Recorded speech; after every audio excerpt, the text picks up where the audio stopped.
경제 전체를 막 자기 정부가 막 주물럭거리려고 하는 그런 국가일수록 통계 조작이라든가 왜곡이라든가 이런 게 더 심합니다.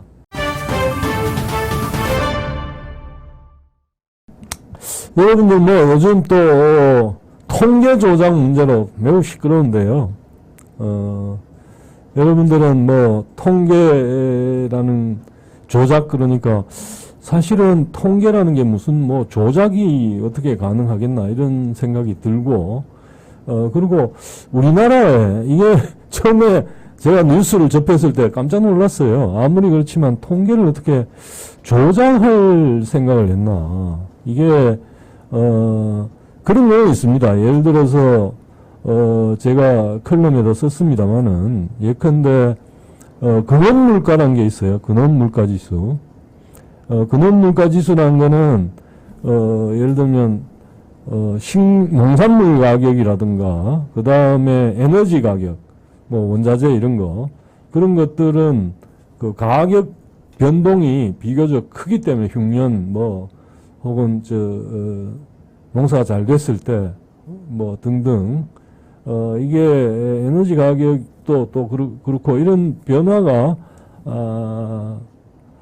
좀 심한 이런 것들을 빼고 가격의 변화를 재는 걸 말하는데 근데 이게 우리가 식품이란 게 일반 소비자들한테는 특히나 소득이 낮은 계층한테는 그게 차지하는 비중이 무지무지하게 높은데 에너지 이런 게 그런데 그걸 갖다가 빼고 재면 그것이 말하자면 뭐 통화량을 늘렸을 때 그게 물가를 어느 정도 이게 올리느냐 그런 영향을 살핀다고 했을 때 그걸 뺀 근원물가라는 거는 그런 효과를 매우 과소평가하기 쉽죠.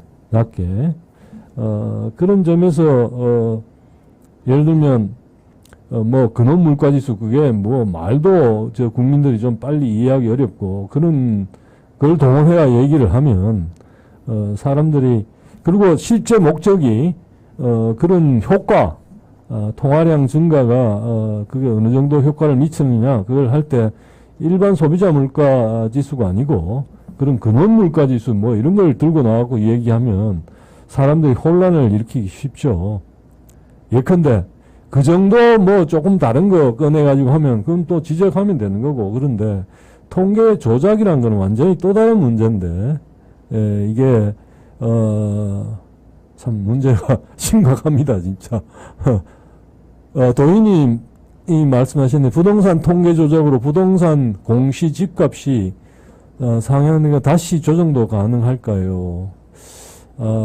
그러니까 이게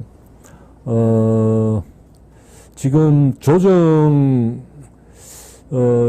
글쎄요. 이게 뭐 이런 문제도 있을 수 있겠네요. 예컨대 세금도 결국은 저런 공시지가나 뭐 이런 걸 가지고 하는 건데 그리고 그런 것들이 결국 통계에 기초하는 건데 이거를 만약에 누군가가 내가 그런 조작에 의해서 내 세금이 더 많아진 것 같다. 이걸 제대로 조사해달라. 누가 그런 식으로 얘기를 하면 글쎄 그거 이게 참 조정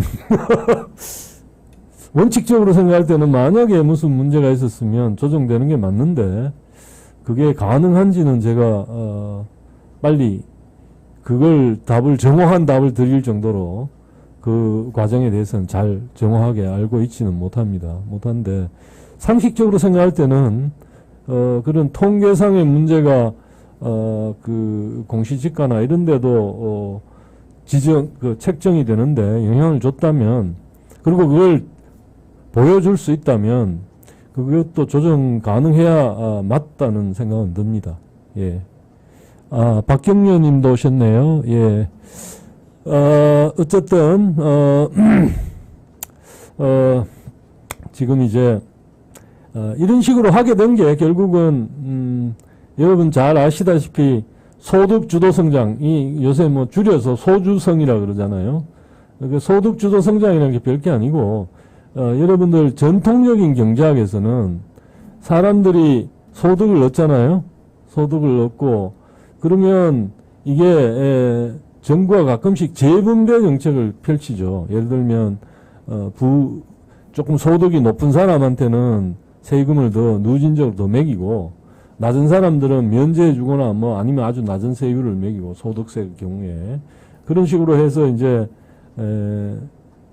그렇게 하면은 이제 그 또 돈을 그런 식으로 모은 세금을 조금 어려운 사람들이 더 도움을 주도록 그런 식으로 지출을 하면 소득 재분배 효과가, 그러니까 소득이 다시 시장에서 결정된 소득이 정부가 그런 식으로 함으로써 재분배되는 효과를 가지는 건데, 이런 소득 재분배는 보통은 경제 성장을 경제 성장에 부정적 효과를 미친다고 일반적으로 봅니다. 왜 그러냐 하면 내가 열심히 일해서 뭔가를 더 많이 벌었는데 그 가운데 많은 부분이 세금으로 가져가 버리면 그렇게 열심히 뭔가 소득을 얻고자 하는 그런 노력을 감소시킬 수 있으니까요.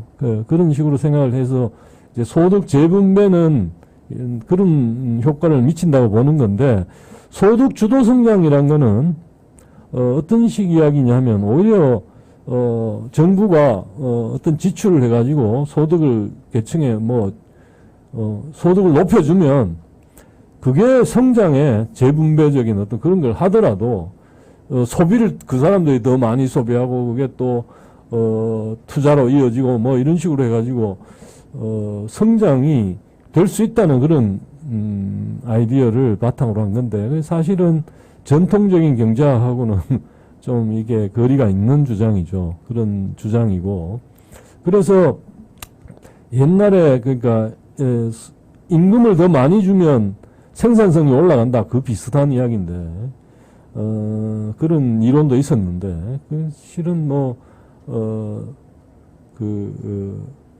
포드 사회 포드가 그런 식 효율 임금, 그런 임금 가설을 주장한 적도 있는데, 그거는 실은 이제 포드사가 다른 이제 아주 선두주자니까 다른 회사들은 그렇게 할 수 없는 부분을 자기들은 그렇게 할 수 있으니까 어떤 면에서는 인재를 자기들이 더 많이 확보하고 다른 회사들이 따라오기 힘들게 만드는 하나의 전략이었다는 이야기도 있고, 어쨌든 그런 건데, 소득 주도 성장에 대해서는 제가 한국, 이게 보여드리면 이거죠. 여기 나오네요. 한국 경제의 기적과 환상 이라는 그 경제 질서 연구회라는 데가 있는데, 이게 독일에서 공부한 분들이 주로 모여서 하는 곳인데, 저는 미국에서 공부했습니다만은 공부한 분야가 약간 겹치는 부분도 있고 해서 이분들하고도 같이 학회 활동을 했는데, 여기에 제가 사장인가?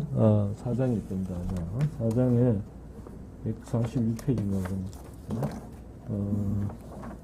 소득주도 성장론, 시장을 이기겠다는 치명적 자만, 이렇게 해가지고 제가 소득주도 성장론이 어떤 점에서 문제인가 이런 걸 갖다가 자세히 설명을 해뒀습니다. 한 적이 있는데, 이건 나중에 오늘 이걸 다 하면 다른 걸 못하니까 나중에 좀 살펴보기로 하고, 통계 문제로 다시 돌아가서 결국은 왕도님, 박사님, 소주성은 무형문화재, 일자리 전광판은 유형문화재, 진짜 이거대 중고로 아유, 하여튼 우리 왕도님이 촌철살인 같은 그런 표현들에 제가 깜짝 그럽니다. 어쨌든 그러고 보니 일자리 전광판 만든다고 일자리를 최고 그걸 하면서 막 했는데, 결국은 뭐 놀림을 받았죠. 세금 일자리, 그 다음에 노인들 그냥 뭐 세금 일자리는 잔뜩 만들고, 세금을 통해 가지고 뭐 주는 실제 생산이라든가 이런 거는 뭐 거의 기여하는 바가 없는 그런 거, 그런 거 불 끄기, 광실 불 끄기 뭐 등등 해가지고, 그런데 실제 큰 효과는 없었던 거죠. 그런데 효과가 없었음에도 불구하고 이걸 갖다가 마치 더 효과가 있도록, 그러니까 그래서 나온 게 뭡니까? 최저임금을 확실하게 팍팍 밀어주면 소득을 더 받아서 그 소득을 더 쓰고, 그렇게 해서 경제가 성장한다는 그런 생각을 가졌는데 어땠습니까? 최저임금을 올리니까 전통적인 경제학 교과서에 나온 일이 벌어졌죠. 임금을 갖다가 다 주기가 부담스러운 편의점 같은 데는, 편의점 혹은 작은 점포나 이런 데서는 결국 키오스크인가요? 이렇게 주문하는 거, 눌러서 주문하는 거, 거기에 익숙하지 않은 사람은 굉장히 어려운 그런 키오스크가 등장하고, 그 다음에 편의점 같은 데는 자기 가족들이 그냥 편의점 알바 대신에 가족들이 나와서 그걸 하고, 그래서 일자리가 오히려 줄어드는 그런 효과를 보지 않았습니까? 그게 실제 전통 경제학에서 얘기하는 부분이고, 이제 그런 현상이 빚어졌죠. 그런데 그게 일자리도 늘리고 성장에도 유효하고 그런 결과를 만들지 못하자. 이게 이제 소위 말해서 청와대, 당시 청와대 주도로 이걸 갖다가 이 통계를 갖다가 좀 자기들한테 유리하도록 그렇게 했다는 거고, 이거 외에도 또 부동산 규제를 엄청나게 많이 했는데, 임대차 보호법이니 등등 해가지고 했는데, 이게 이제 뜻대로 잘 안 되니까 이제 가장 부동산 쪽에 이게 제일 많았다 그러네요. 거기에도 여러 가지 통계적인 그런 걸 했다고 합니다. 조작 주도 소득 주도 성장, 통계 조작 취업 통계 주제별로도 나왔더군요. 예. 하여튼 이런 일들이 참 안타까운데, 이게 참 묘한 게, 우리가 경제 전체를 막 자기 정부가 막 주물럭거리려고 하는 그런 국가일수록 통계 조작이라든가 왜곡이라든가 이런 게 더 심합니다. 그러니까 여러분들 잘 아시다시피 모택동이 갑자기 무슨 전통적인 방법의 제철, 그걸 갖다가 철을 만들어서 생산량을 크게 늘리라고 막 하니까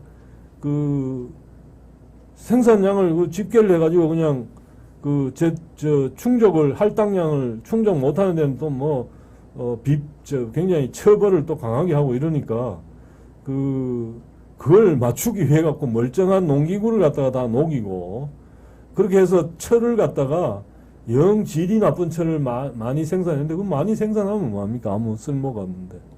그러니까 소비자들이 알아서 사주는, 자기 지갑을 기꺼이 열어서 사주는 그런 지위를 보장 못하는 거죠.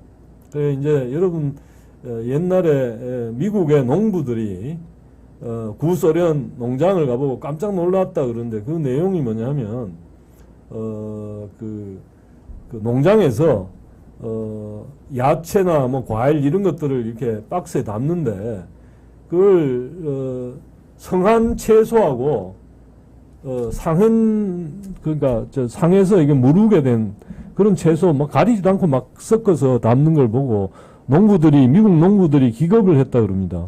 기겁을 한 이유가 그렇게 상한 걸 같이 넣으면 전체가 다 성한 것조차, 괜찮은 거, 신선한 것조차 같이 빨리 상하기 때문에 그거는 애서 농작물을 갖고 가지고 버리는 짓하고 똑같다. 그래서 어떻게 저런 일이 가능하냐 그러면서 깜짝 놀랐는데 뭐 저기 이유는 간단했습니다. 그러니까 그 할당된 몇 톤의 그 채소를 생산하라. 이 농장에서는, 이 협동 농장에서는 하라 그러면 해야 되는 거니까 그걸 갖다가 제때 못하면 뭐 처벌받고 이런데, 그래서 소비자들이 좋아할지 먹을만 할지 이런 거는 관심이 없는 거죠. 그 처벌 빨리 면해. 만약 그걸 까다롭게 뭐 어쩌고 저쩌고 하는 친구가 있다면 아마도 왕따를 심하게 당할 수 있는 거죠.